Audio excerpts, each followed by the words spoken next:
किसान संगठनों का भारत बंद का आह्वान, न्यूनतम समर्थन मूल्य पर खरीद की गारंटी का कानून बनाने और केंद्र सरकार द्वारा एक राष्ट्र एक बाजार के अंतर्गत बनाए जा रहे कानूनों की वापसी हेतु किसानों को कमाई छोड़कर लड़ाई की ओर धकेलना देश हित में नहीं।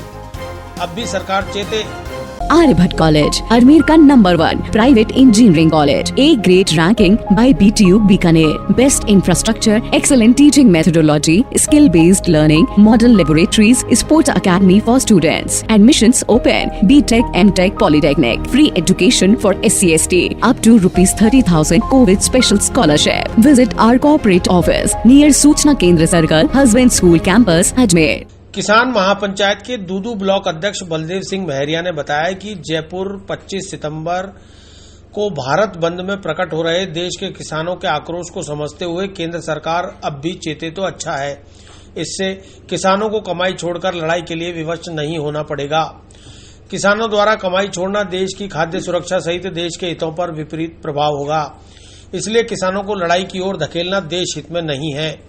केंद्र सरकार कृषि प्रधान भारत में कृषि और किसान विरोधी नीतियां लाद रही है, जबकि कोविड-19 में कृषि क्षेत्र की सकल राष्ट्रीय उत्पाद यानी GDP 3.4% से अधिक रही है। अन्य सभी क्षेत्रों में यह दर 23% तक गिर गई है।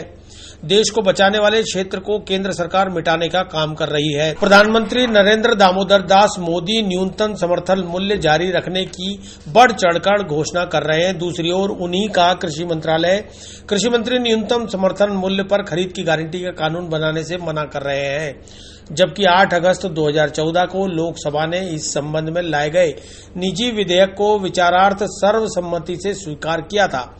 यह निजी विधेयक किसानों की सुनिश्चित आय एवं मूल्य का अधिकार विधेयक 2012 के प्रारूप के आधार पर लाया गया था, जिसमें देश भर में कृषि उपजों की खरीद न्यूनतम समर्थन मूल्य से कम दामों पर नहीं हो सकती। स्वयं किसान हितैषी सरकार बताने का दावा करने के उपरांत भी केंद्र सरकार किसानों को उनकी उपजों का न्यूनतम समर्थन मूल्य दिलाने के लिए कानून लाने को तैयार नहीं। इसलिए 6 वर्ष व्यतीत होने के बाद भी केंद्र सरकार पहल करने को तैयार नहीं है, बल्कि कृषि उपजों के व्यापार में बड़ी पूंजी वाले कारपोरेट घरानों को एकाधिकार सौंपने के लिए उन्हें कर, शुल्क, राज्य के कानून, असीमित भंडारण सहित उन्हें देश के एक कोने से दूसरे कोने तक लाने ले जाने के लिए कानून ला रही है। खास बात यह है कि केंद्र सरकार यह काम भी किसानों की भलाई के नाम पर जोर शोर से प्रचारित कर रही है। इसी प्रकार संविदा खेती के संबंध में लाए गए कानून से किसानों को उनके ही खेतों पर मजदूर बनाने के लिए प्रावधान कर रही है। इसके लिए सदियों से खेती में तज्ञता रखने वाले देश के किसानों को सूट और टाई वाले कारपोरेट जगत के कर्मचारियों द्वारा खेती सिखाने का प्रावधान किया गया है। उपज आने के उपरांत उसकी गुणवत्ता के आधार पर उपजों को लेने से मना करने के लिए इनको छूट दी गई है। किसान महापंचायत ने कहा कि जब तक इन कानूनों को वापस लेकर न्यूनतम समर्थन मूल्य पर खरीद की गारंटी का कानून नहीं बनने तक किसानों का आंदोलन जारी रहेगा। भगवंत यूनिवर्सिटी अजमेर लेकर आए हैं कोविड-19 के मुश्किल दौर में BA, B.Ed, BSc, B.Ed, BA, LLB, BPT, B pharma और BTech डिप्लोमा इन माइनिंग जैसे कोर्सेज पर विशेष छूट। साथ ही SC/ST कैटेगरी के लिए 100% तक की स्कॉलरशिप और लोन सुविधा। एडमिशन के लिए आज ही विजिट करें भगवंत यूनिवर्सिटी नियर जनाना अस्पताल अजमेर। किसान संगठनों के आह्वान पर भारत बंद में किसानों का आक्रोश प्रकट हो रहा है। अच्छा है कि सरकार इस आक्रोश के प्रकटीकरण को देखकर चेत जाए। किसानों को कमाई छुड़ाकर लड़ाई की ओर धकेलना ये देश हित में नहीं है। इससे देश की खाद्य सुरक्षा संकट में आती है। देश के लिए काम करने वाला किसान यदि काम छोड़ेगा तो किसी के भी हित में नहीं है। इसलिए सरकार को चाहिए कि वह न्यूनतम समर्थन मूल्य पर खरीद की गारंटी का कानून बनावे और जो अध्यादेश एक राष्ट्र एक बाजार के अंतर्गत सरकार लाई और अब कानून बनाने जा रही है उनको तत्काल वापस ले। सरकार जितना ध्यान विदेशी निवेशकों को रिझाने में लगा रही है, उतना ध्यान किसान के हित में लगाए और देश में कृषि प्रधानता को देखते हुए नीतियां बनाए। इसी से किसान का और देश का खुशहाली का रास्ता खुलेगा। और जिस दिन किसान खुशहाल होगा, जिस दिन किसान ऋण नहीं लेकर ऋण देने वाला बन जाएगा, देश दुनिया में पहले नंबर का होगा। हमारी इकोनॉमी दुनिया के लिए अनुकरणीय होगी। रामपाल जाट, राष्ट्रीय अध्यक्ष, किसान महापंचायत।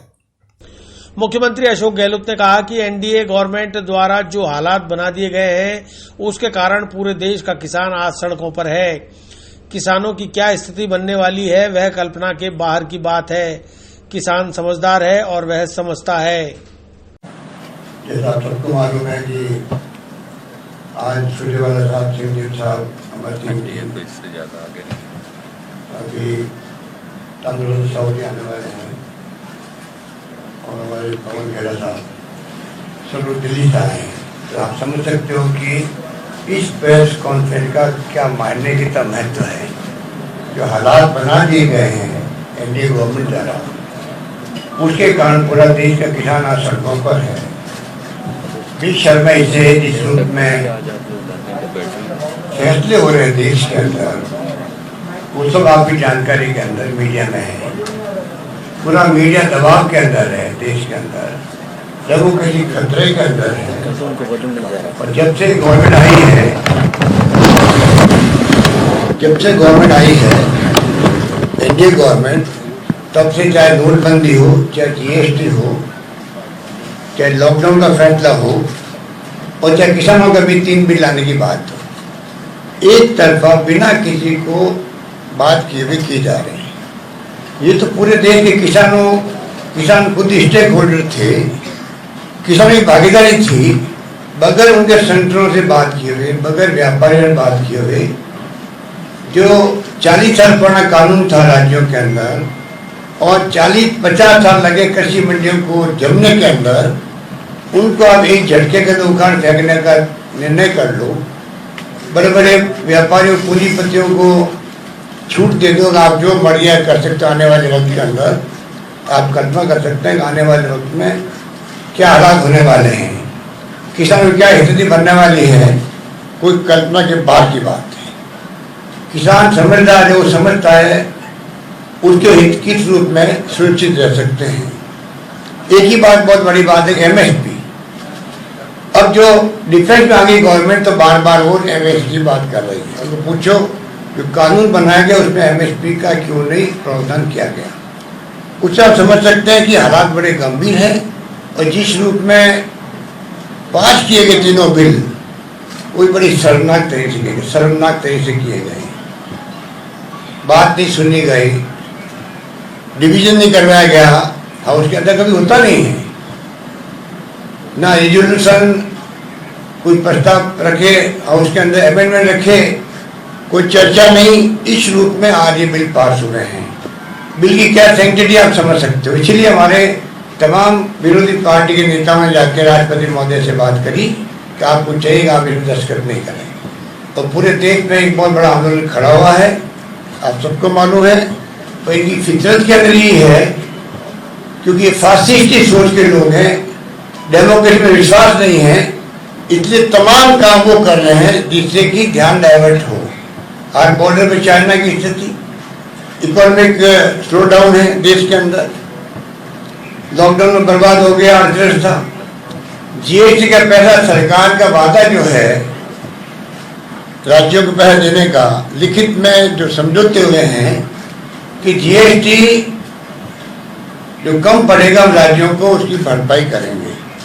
अगर जो सरकार केंद्र सरकार राज्य सरकारों की वादा खिलाफी कर सकती है राज्य सरकारों के साथ में, वो सरकार कैसे कह रही है कि हम किसानों के जो आपस में कोई मनमुटाव होगा, विवाद होगा, तो उसके ऊपर एसडीओ और कलेक्टर अपील होगी वहाँ पर। आप कल्पना करिए कि किसान और व्यापारी का कोई विवाद हो गया, अभी तो निपट जाता है कृषि मंडी की समिति में, अपील जाती डायरेक्ट के बाद जाती नहीं है। कल ही मैंने पता किया, अपील आती नहीं है, नंबर आती नहीं है। अब अगर वो विवाद होगा तो पहले जाओ एसडीओ के पास में, फिर जाओ आप कलेक्टर का अपील करो। क्या कलेक्टर एसडीओ के बारे में टाइम है? पहले इसी दबाव के अंदर है। सारे प्रोविजन किए गए वो किसान विरोधी है, मंडियाँ समाप्त हो जाएगी और बहुत बड़ी बर्बादी के लक्षण दिख रहे हैं। मैं लंबी बात